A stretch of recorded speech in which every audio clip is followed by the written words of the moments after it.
పశ్చిమ గోదావరి జిల్లా ఉండి జిల్లా పరిషత్ ఉన్నత పాఠశాల విద్యార్థులు ఆందోళన చేపట్టారు. చుట్టుపక్కల ఉన్న చేపలు, రొయ్యల చెరువులో నీళ్లు రావడంతో అడ్డుకోవడానికి ఆటస్థలం లేక ఇబ్బందులు పడుతున్నామని విద్యార్థులు వాపోయారు. ఏడాదిలో చాలాసార్లు పాఠశాలలోకి నీరొస్తోందని ఆవేదన చెందుతున్నారు. ఇప్పటికైనా ఉన్నతాధికారులు సమస్య పరిష్కరించాలని కోరుతున్నారు. జిల్లా పరిషత్ ఉన్నత పాఠశాలలో చదువుతున్నాను. ఇక్కడ ఉన్నటువంటి గ్రౌండ్లో ఉన్నటువంటి నీరంతా చుట్టుపక్కల ఉన్నటువంటి చెరువులలోంచి వచ్చేసింది.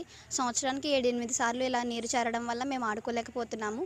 వర్షాకాలంలోనే కాకుండా 7-8 సార్లు ఇలా రావడం వల్ల మాకు ఆడుకోవడానికి చాలా ఇబ్బందిగా ఉంది.